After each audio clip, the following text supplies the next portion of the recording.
Islam greatly encourages giving money to the poor, and zakat is a pillar of Islam.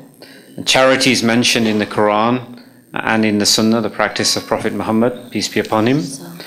So why is it that many Muslim countries have a rich elite minority, but the majority of people are very poor? We need an economist for this. Do we have one? That's just not true, though. Yeah, this is, I think this has a lot to do with modern capitalism more than anything else, in my opinion. But to answer the question fully, we really need a person who specializes in modern economics. I'll just give some basic guidelines and principles, and that is that in our religion, Allah subhanahu wa ta'ala clearly wants the wealth to be transferred from the wealthy to the poor. There's a verse in the Quran, لِكَيْ لَا يَكُونَ دُولَةً بَيْنَ الْأَغْنِيَاءِ مِنْكُمْ. Allah does not want money to be transferred only amongst the rich amongst you. Right? This is one of the main principles of our religion, that the rich should not just get richer and richer. And what we're seeing now is a rise of a super elite and a super rich. The number of billionaires is now in the millions. The number of billionaires in the world is now in the millions. The rich get richer and the poor get poorer. And this is, I think, a manifestation of not just capitalism, but also globalization. So I think instead of blaming Islam for this, I think this is just a product of the modern world. Also, I think you're forgetting the fact that many countries are in fact quite wealthy, and many Muslim countries are quite wealthy. I would say that quite a lot of Muslim countries, their gross national output and their per capita income would rival, if not be above, the median of the world today. I think all that this shows is that there's still a lot of opportunities for those who have money and who are wealthy to help and participate in alleviating some of the problems of poverty. But I don't think it's fair to blame Islam for this. Allahu A'lam. You want to add something to that? Yeah, I think because part of the question is, there's this impression that there are these, and you've got to understand how much of this is related to this old Orientalist idea of the rich idol sheikh, sort of, who's kind of, sucking the wealth and the blood of the poor people. There's a bit of racism in a lot of these images and some inaccuracy. For example, look at Thomas Friedman's book, The Lexus and the Olive Tree. Now, that title itself implies that somehow, what's wrong with these Arab that they would have a Lexus? As if, I wonder what he drives. I don't know, but how many Americans drive Lexuses? As if there's something wrong with people who are not, white to have nice things. And if you look actually at these countries, let's get a country like Saudi Arabia. Yes, there are super elite people. Don't judge any country by the royalty of that country. They are always, the royalty and the movie stars, they always live a life of complete excess that has nothing to do with normal people.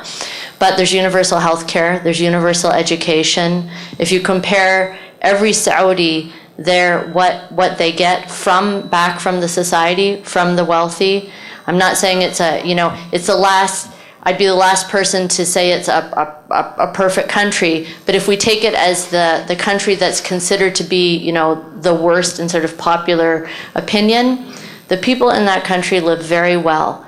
They have homes that are provided by the government if they need them. They have health care, which is still not true in this country. They all have free education. They aren't burdened by a huge educational loan or prohibited from studying. So yes, there are some wealthy people, and the very wealthy are often very, they spend in excess.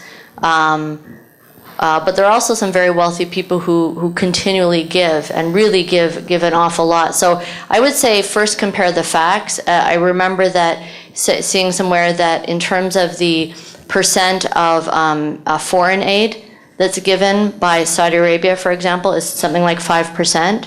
It's much less than 2% the United States. So let's be a little bit fair, and certainly there's a lot of work to be done in many countries. A systematic readjustment of the economic system is necessary, and along with that, the political system. But it's not true that there's simply, neglect of the poor. And gas is still 70 cents a gallon in Saudi Arabia. What's that? Gas is still 70 cents a gallon. So they So everyone can. so everybody does enjoy some part of it. When talking to non-Muslims about life after death, how should one present the similarities and differences between Islam, Christianity, and Judaism? That's definitely up your alley. In Judaism, actually, their concept of life after death is fundamentally not that different, although, I mean, there are differences. Our death only marks another phase of existence. It is existing in another realm.